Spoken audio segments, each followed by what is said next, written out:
ঈদের ছুটিতে আজও ঢাকা ছাড়ছেন অনেকেই। ছাদে যাত্রী নিয়ে কমলাপুর থেকে ছাড়ছে ট্রেনও। দুর্ঘটনা কবলিত নীলসাগর এক্সপ্রেস ট্রেনটি ভোর ৬টা ৪৫ ছাড়ার কথা থাকলেও সেটি এখনও এসে পৌঁছায়নি।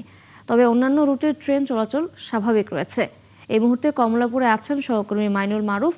ঈদযাত্রার আরও খবর নিয়ে তিনি যোগ দিচ্ছেন আমাদের সঙ্গে। মাইনুল, নীলসাগর এক্সপ্রেস কখন এসে পৌঁছাবে সে বিষয়ে রেল কর্তৃপক্ষ কিছু জানিয়েছে কিনা, এবং আজ কমলাপুরের ঘরমুখো মানুষের ভিড় কেমন দেখতে পাচ্ছেন? কোনো অব্যবস্থাপনা চোখে পড়ছে কিনা জানাবেন। কমলাপুরে কিন্তু আজ গত বেশ কয়েকদিনের তুলনায় আজ একটু ভিড় বেশি, অর্থাৎ ঈদের সময় যত ঘনিয়ে আসছে মানুষের কিন্তু ঘরমুখো মানুষের কিন্তু এখানে চাপ কিন্তু বাড়ছে। তারা কিন্তু রেল স্টেশনে আসছেন এবং কিছুক্ষণ আগে একটি ট্রেন কিন্তু ছেড়ে গেছে এবং সেই ট্রেনের বলা যায় যে ছাদেও বসার জায়গা ছিল না, এমন পরিস্থিতি কিন্তু আমরা দেখতে পেয়েছি। এবং এখানে যারা আছেন এর মধ্যে নীলসাগর এক্সপ্রেস, এগোতা এক্সপ্রেসের যাত্রীরা রয়েছেন, দুটি কিন্তু উত্তরবঙ্গের ট্রেন। এর মধ্যে নীলসাগর এক্সপ্রেস ট্রেনটি সকাল 6টা 15 এখান থেকে ছাড়ার কথা থাকলেও সেই ট্রেনটি যেহেতু দুর্ঘটনা কবলিত হয়েছিল সেই ট্রেনটি এখনো এসে পৌঁছায়নি। তবে আমরা এখানে যারা আছেন কর্তৃপক্ষ এবং এখানে সাউন্ড সিস্টেমে ঘোষণা দেওয়া হয়েছে। আমি কি কিছু ধরেছি নাকি?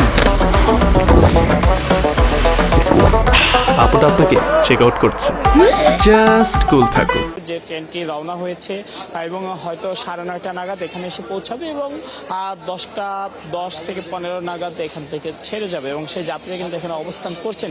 এর পাশাপাশি আরও একটি ট্রেনও কিন্তু আজকে বলা যায় যে শিডিউল বিপর্যয়ের কবলে পড়েছেন, সেটিও উত্তরবঙ্গেরই পঞ্চগড়ের একতা এক্সপ্রেস এবং সেই ট্রেনটির ছাড়ার কথা ছিল এখানে 10টার পরই। তবে সেই ট্রেনটি এখন কিন্তু সম্ভাব্য সময় দেখাচ্ছে বিকেল 4টা 50, অর্থাৎ একতা এক্সপ্রেস ট্রেনটিও কিন্তু এখন শিডিউল বিপর্যয়ের কবলে পড়ল এবং হয়তো সেই ট্রেনটি যেহেতু কালকে এখান থেকে কিন্তু ছেড়ে গিয়েছে একতা এক্সপ্রেস ঠিক 10টা 11টা নাগাদ, এবং তারপর যখন দুর্ঘটনা হয়েছে হয়তো সেই যাত্রীদের তাদের নির্ধারিত গন্তব্যে পৌঁছে দিয়ে সেখান থেকে ফিরতে এই সময় লাগছে, এমনটা কিন্তু এখানে যারা আছেন তারা বলছিলেন।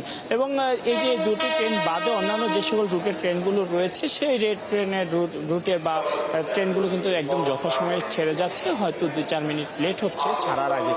তবে তাদের কিন্তু যদি আমি বলি এখানে অন্যান্য বা এই নিয়ে ট্রেনের সম্ভাব্য সময় বা ট্রেন ছাড়া এইসব নিয়ে কিন্তু এখন পর্যন্ত যাত্রীদের অভিযোগ নেই। এই দুটি ট্রেন ছাড়া অন্য সব ট্রেন কিন্তু বেশ ভালোভাবেই যাচ্ছে এবং ট্রেনগুলোতে বলা যায় যে আজকে দাঁড়িয়ে যেমন মানুষ যাচ্ছে তেমনি ছাদে চড়েও কিন্তু মানুষ যাচ্ছে।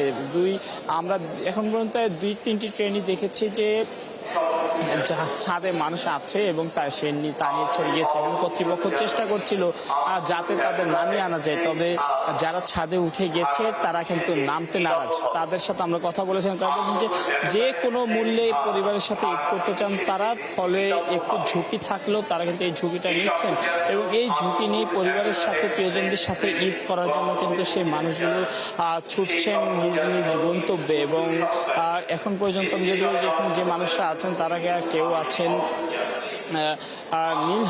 নীলসাগর এক্সপ্রেস এবং একতা এক্সপ্রেসের এই দুই ট্রেনের যাত্রীরা এখন অপেক্ষায় আছেন কখন ট্রেন আসে, ট্রেনে চড়ে তারাও কিন্তু তাদের সেই স্বপ্নের পথে বা যে শেকড়ের টানে তারা কিন্তু সেই নিজেদের এলাকায় ফিরবেন এই প্রত্যাশা। এবং যে ঈদের ছুটি কিন্তু গত 2 দিন আগেই শুরু হয়ে গিয়েছিল বলা যায়, তারপর থেকে কিন্তু আস্তে আস্তে এই যে রেল স্টেশন, বাস স্টেশন এবং লঞ্চ স্টেশনেও বা লঞ্চ ঘাটেও কিন্তু এই যে মানুষের ভিড় কিন্তু বাড়তে থাকে। তারই ধারাবাহিকতায় এখন আমরা দেখছি যতই ওই সময় ঘনিয়ে আসছে ঈদের ততই কিন্তু মানুষের চাপ বাড়ছে গণপরিবহনের যে স্টেশনগুলো রয়েছে সেখানে, এবং সেই মানুষরা কিন্তু এখন পর্যন্ত খুব বেশি যে অভিযোগ পাওয়া গেছে তা না।